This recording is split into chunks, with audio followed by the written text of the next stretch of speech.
protestante, há uma mentalidade que é decorrente provavelmente do somente a Escritura, que interpreta uma prática da Igreja Católica como não bíblica, como não fundamentada na Palavra de Deus escrita, a questão do batismo de crianças. Dizem muitas denominações cristãs não católicas, não é correto batizar crianças. Primeiro, porque não existe um único fundamento no Novo Testamento para o batismo de crianças. O próprio Jesus Cristo foi batizado adulto. A criança não tem consciência daquilo que está acontecendo na celebração. Depois, é preciso que ela cresça para que ela escolha a denominação onde quer ser batizada e se ela quer ser batizada ou não. E, finalmente, os apóstolos nunca batizaram crianças, só batizaram pessoas adultas. Estas são, em síntese, a argumentação de muitas denominações cristãs não católicas para recusar o batismo de crianças. Mas há outras denominações cristãs não católicas que batizam crianças. A pergunta que se faz é: tem razão aqueles que assim pensam? No Novo Testamento, há indícios de que os apóstolos batizavam crianças? E o que responder a essas objeções? Antecipadamente, já digo a todos os telespectadores que há fundamentos no Novo Testamento para a praxis do batismo de crianças. E responderemos, ao longo deste programa, todas essas objeções colocadas por muitas denominações cristãs não católicas. Vamos então investigar o Novo Testamento e vamos, antes de tudo, fazer uma pontuação. Os apóstolos batizavam famílias inteiras. Não era apenas uma pessoa batizada.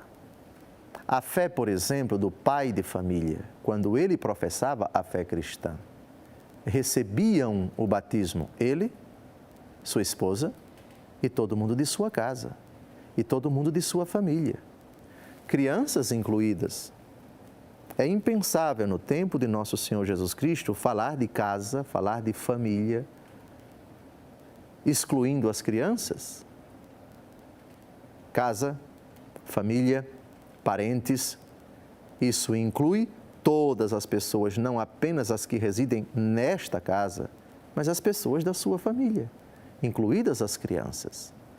Vamos investigar alguns textos do Novo Testamento, começando pelo livro dos Atos dos Apóstolos, capítulo 10, versículos de 1 a 2. Atentos para certas pontuações aqui, não deixemos cair por terra algumas afirmações de grande importância para esse nosso argumento. Ao texto.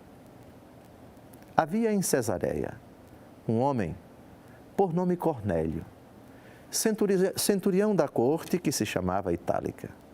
Era religioso, ele e todos os de sua casa eram tementes a Deus.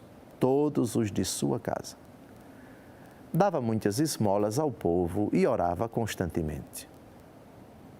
No outro dia chegaram a Cesareia, Cornélio os estava esperando, tendo convidado os seus parentes e amigos mais íntimos. Parentes e amigos mais íntimos. Estando Pedro ainda a falar, o Espírito Santo desceu sobre todos os que ouviam a santa palavra. Então Pedro tomou a palavra. Porventura, pode-se negar a água do batismo a estes que receberam o Espírito Santo como nós? E mandou que fossem batizados em nome de Jesus Cristo. Rogaram-lhe então que ficasse com eles por alguns dias. Reuniu Cornélio toda a sua família, amigos íntimos.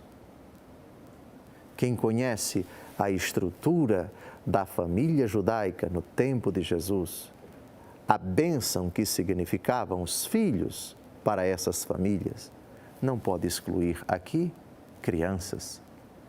Não se pode negar o batismo a esses que receberam o Espírito Santo. E o Espírito Santo foi dado a todos os que escutavam a palavra. Mas tem mais outros exemplos de pessoas que foram batizadas, elas e todos os de sua casa, a exemplo do centurião Cornélio? Temos sim. Vamos agora à Ásia Menor, a cidade de Tiatira, uma mulher rica, vendedora de púrpura. Morava na cidade de Tiatira, ouve a palavra de Deus e se faz batizar. Mas não apenas ela se batiza, mas todo mundo de sua família, incluídas as crianças, evidentemente. Atos dos Apóstolos, capítulo 16, versículos de 14 a 15. Uma mulher chamada Lídia, da cidade dos Tiatirenos, vendedora de púrpura, temente a Deus, nos escutava.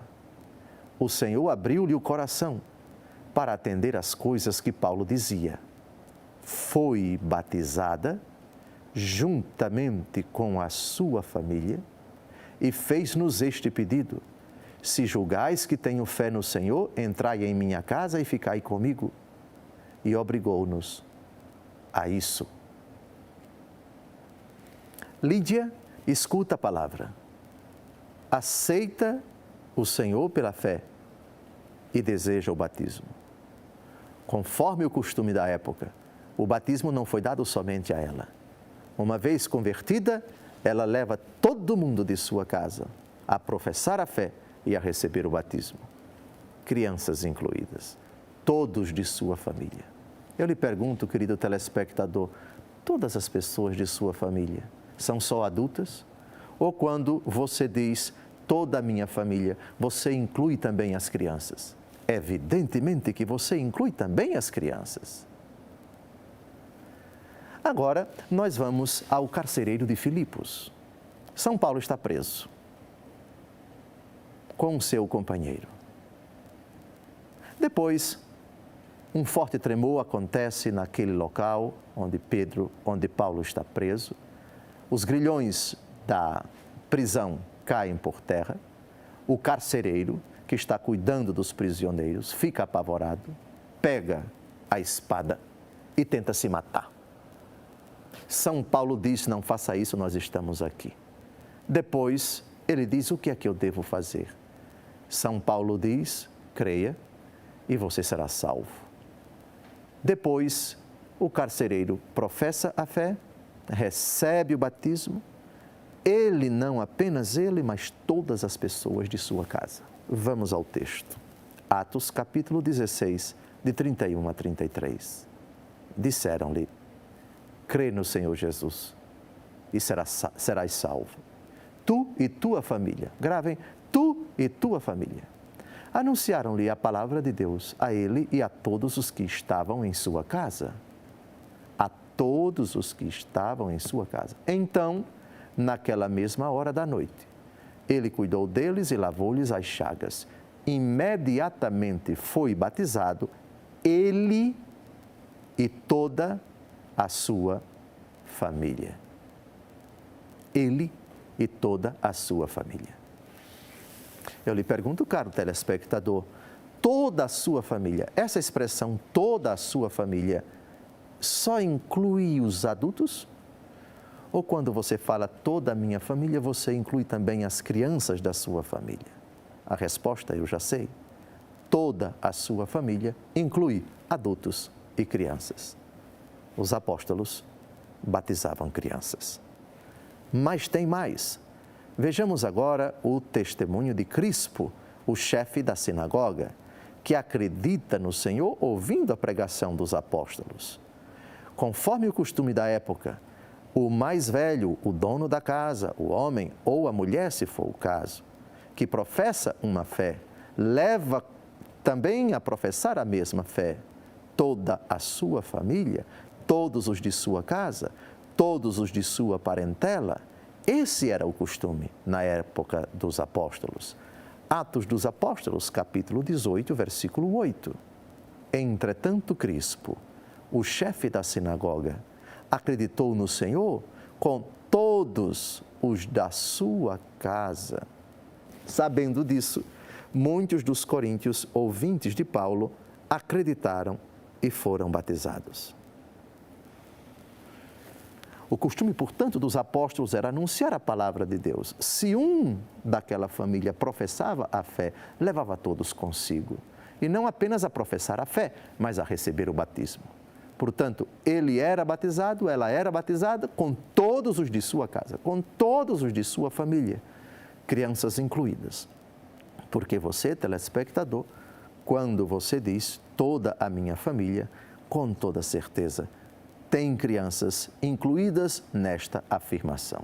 E para concluir esse primeiro bloco, ainda cito a primeira carta de São Paulo aos Coríntios, capítulo 1, versículo 16. Diz São Paulo, aliás, batizei também a família de Estéfanas.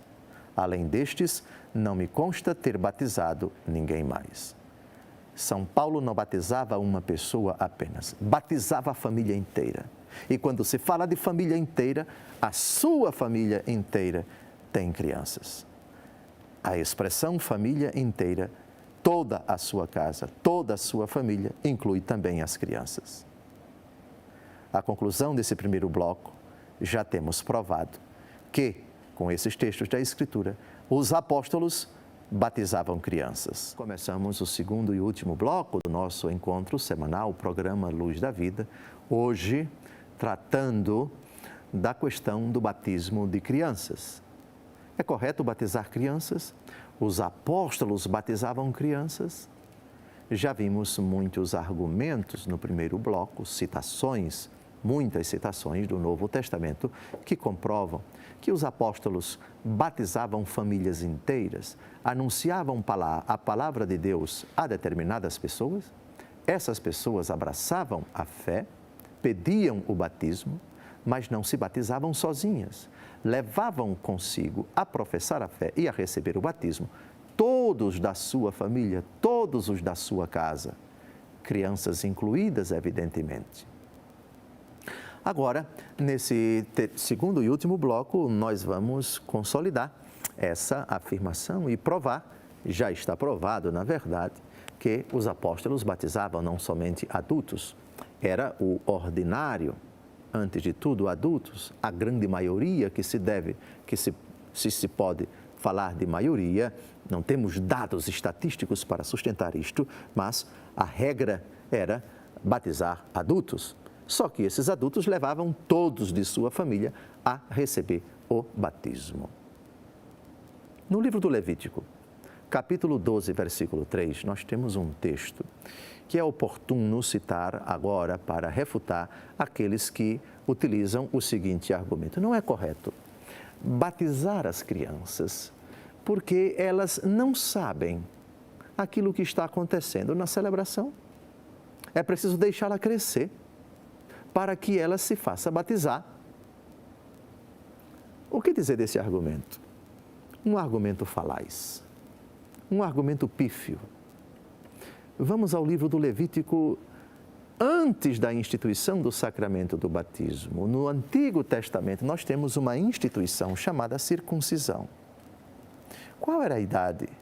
Segundo o Antigo Testamento, segundo a palavra do próprio Deus a Abrão, no capítulo 15 do livro do Gênesis, quando ele instituiu pela primeira vez a circuncisão e determinou que todos os machos, todos os varões fossem circuncidados. Qual era a idade? Idade adulta ou quando bebê, logo depois de nascido? Vamos ao texto, Levítico capítulo 12, versículo 3. No 8º dia, far-se-á a circuncisão do menino. No 8º dia, depois de nascido, cai por terra, portanto, essa argumentação de que é preciso deixar a criança crescer para ela escolher se quer ser circuncidada ou não. Até hoje, os judeus circuncidam os seus bebês do sexo masculino 8 dias depois de nascidos, queiram eles ou não, aceitem eles ou não. Aliás, essa argumentação, na nossa experiência, não tem fundamento nenhum. Quando uma criança nasce, os pais, sejam eles cristãos ou não, protestantes ou não, judeus ou não, islâmicos ou não, são obrigados a ir ao cartório e a registrar o nome da criança, sem pedir autorização a ela. Aliás, a nossa experiência exige que os pais deem aos filhos muitas coisas sem consultá-los, sem pedir autorização deles. A criança, quando está com fome, o pai não pergunta se você quer esta ou aquela comida. Dá a comida que eles consideram que é oportuna, que é necessária para o filho. Quando o filho está doente, eles não perguntam ao filho qual é o remédio que o filho quer tomar. Eles escolhem o remédio. Com ou sem orientação médica, dão para o filho aquilo que o filho deve tomar. Os pais decidem pelos filhos. Há muitas coisas na vida da criança que os pais decidem sem consultá-las. O pai protestante, quando precisa matricular a criança numa escola, eles não esperam a criança crescer para perguntar se você quer estudar naquela escola. São os pais que decidem. Portanto, com o devido respeito, é fajuto esse argumento segundo o qual é preciso deixar a criança crescer para decidir se quer ser batizada ou não. Isso não faz parte da experiência humana. Deus Todo-Poderoso confere autoridade aos pais para decidirem em nome dos filhos. E aquilo que eles decidem é vinculante para a vida dos filhos. E muitas coisas os pais, quaisquer pais, na face da terra, durante muitos anos, decidem pelos filhos e os filhos acatam. Evangelho segundo João, capítulo 3, versículo 5. Essa é uma frase de Jesus a Nicodemos que mostra a necessidade do batismo. Isso se aplica também às crianças que já nasceram sem a graça de Deus. São Paulo, na carta aos Romanos, capítulo 3, versículo 23, diz: todos pecaram e estão privados da glória de Deus. Isso se aplica, antes de tudo, às crianças. O Salmo 50 diz: em pecado minha mãe me concebeu. Em Romanos capítulo 5, versículo 12, se diz: assim como pela desobediência de um só homem, o pecado entrou no mundo e pelo pecado a morte, assim todos pecaram. Esse é um dos fundamentos para o dogma do pecado original. Já somos gerados no ventre de nossa mãe, com essa herança maldita, filhos da ira, privados da glória de Deus, como diz São Paulo. No Evangelho segundo João, vamos ao texto, capítulo 3, versículo 5, vejamos a resposta de Jesus a Nicodemos, que não compreendeu a frase de Jesus: necessário vos é nascer de novo. Nicodemos pensava que isso significava entrar de novo no ventre da mãe para nascer de novo. Responde Jesus: em verdade te digo, quem não renascer da água e do Espírito não pode entrar no reino de Deus. Ora, se as crianças já nascem, melhor ainda, antes ainda, no momento de sua concepção, já são geradas, já vêm à existência privadas da glória de Deus. Porque pela solidariedade com os nossos primeiros pais que desobedeceram e por causa do seu pecado, toda a sua descendência já nasce privada da glória de Deus, já nasce filha da ira. Essa afirmação se aplica a eles. É necessário nascer de novo. Daí, o quanto antes. Os pais cristãos devem cuidar para que as crianças renasçam, morram para a vida de trevas, na qual já estão inseridas desde a sua concepção, Romanos 3, 23, todos pecaram e estão privados da glória de Deus, e recebam a graça da filiação, e façam a experiência da morte para o pecado e o renascimento para a vida da graça. Aliás, no capítulo 19 do Evangelho segundo Mateus, versículo 14, quando a multidão comprime nosso Senhor Jesus Cristo, todos querem tocá-lo, Jesus está ali também diante de crianças, que fascinadas com nosso Senhor, querem chegar a Ele. Os apóstolos tentam impedir. E Jesus os repreende docilmente com essa afirmação que bem se aplica à questão do batismo de crianças. Vamos ao texto. Disse-lhes Jesus: deixai vir a mim estas criancinhas e não as impeçais, porque o reino dos céus é para aqueles que se lhes assemelham. Um pai cristão que diz: eu não vou dar o batismo para o meu filho, no fundo está desobedecendo a esta ordem de Jesus. Deixai vir a mim os pequeninos, as criancinhas, e não as impeçais, porque o reino de Deus se assemelham àqueles que participam do reino, se lhes assemelham. Que direito o pai cristão tem de dizer: o batismo é importante só para os adultos? Onde está escrito? No Novo Testamento, ou no Antigo, ou em qualquer parte da Bíblia, que nosso Senhor Jesus Cristo disse: quem crer e for batizado adulto será salvo. Jesus não disse isso. Quem crê e for batizado será salvo. Quem não crê será condenado. Mas uma criança pode crer? Uma criança pode professar a fé por ela mesma? Não é melhor deixá-la crescer para que ela possa emitir pessoalmente, com sua capacidade de entender e de querer, o ato de fé? A resposta já foi dada durante muitos anos da vida da criança. Elas não têm ainda a capacidade desenvolvida, intelectiva e volitiva, mas os pais respondem por ela. No batismo cristão de crianças, os pais, em nome da criança, respondem: vocês creem em Deus Pai Todo-Poderoso? Creio. Vocês creem em Jesus Cristo? Creio. Creio na Santa Igreja Católica, na comunhão dos santos, na remissão dos pecados, na ressurreição da carne e na vida eterna? Creio. E também os padrinhos que assumem um compromisso perante Deus e a Igreja de colaborar com os pais na educação da fé da criança, respondem às perguntas do celebrante. Eles se comprometem em educar a criança na fé que, em nome dela, eles professam. Fé que é da Igreja, fé que é dos pais, fé que é dos padrinhos, a fé que é transmitida. Reparem, o protestante que não batiza a criança, mas na tenra idade leva a criança para o culto, sem consultá-la, sem pedir autorização a ela. Não, eu levo a criança porque é minha obrigação de cristão educá-la na santa palavra de Deus, levá-la para o culto. Certo? Parabéns. Mas por que não o batismo?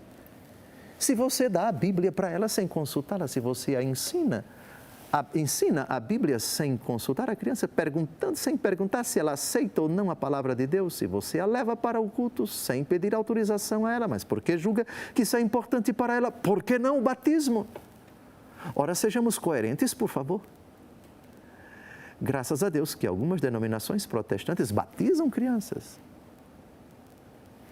Terminamos, caríssimos telespectadores, uma breve catequese à luz dessa questão, que entre nós católicos não é polêmica coisa nenhuma, é claríssima, à luz da palavra de Deus. Conhecereis a verdade e a verdade vos libertará. Católico que ainda não batizou a criança, bebê, batismo é para ontem. Não é para hoje não, é para ontem. Já devia ter batizado. O Código de Direito Canônico diz que os pais cristãos devem batizar as crianças nas primeiras semanas de vida. Batismo de criança é para ontem.